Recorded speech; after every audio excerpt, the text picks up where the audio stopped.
Inflamation is proudly brought to you by the National Center for Wellness. I mean, for me, if I talk about inflammation, I would probably get into talking about processed carbohydrates and sugar and things made out of flour. Perfect.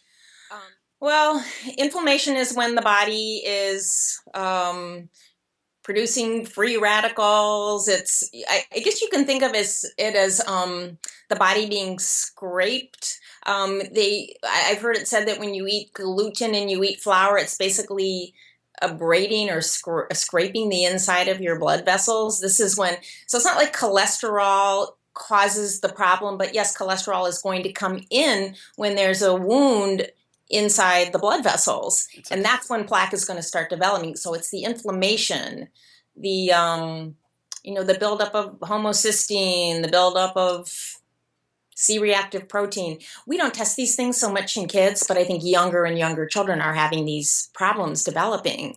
Sure, they're eating unnatural foods constantly. It's no news that we have now an obesity epidemic in children. I mean, at first it was adults, now it's children. They're needing to have stomach bypass surgery. They're getting type 2 diabetes. It's just... When you were in school, what was type 2 diabetes called? What was the nickname? Oh, adult onset diabetes, right. And now it's called? They have to call it type 2 because children have it as well. It's a sad reality.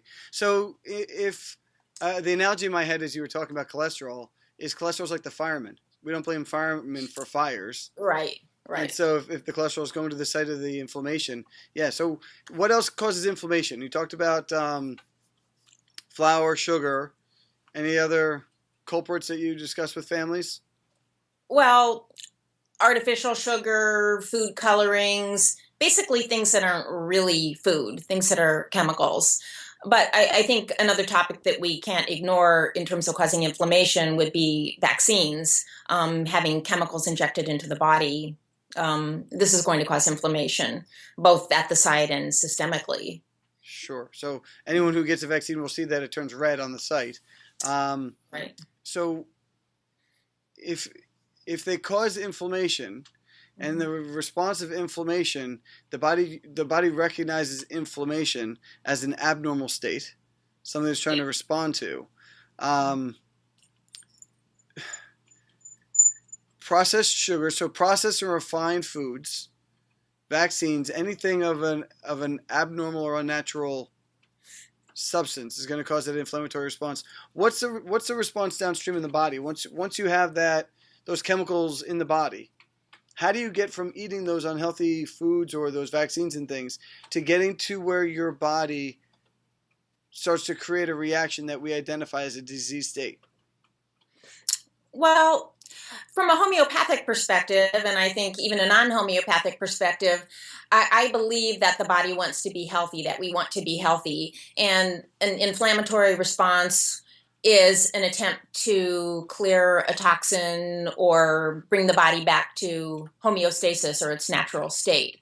So in homeopathy, we don't view symptoms as something that you want to suppress. We view symptoms as something that you make use of to give you a remedy to help the body then move through those symptoms and come out to the other side of it.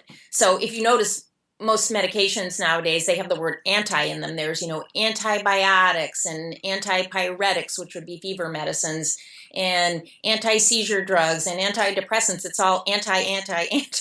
Whereas we want to work with pro-influences in the body.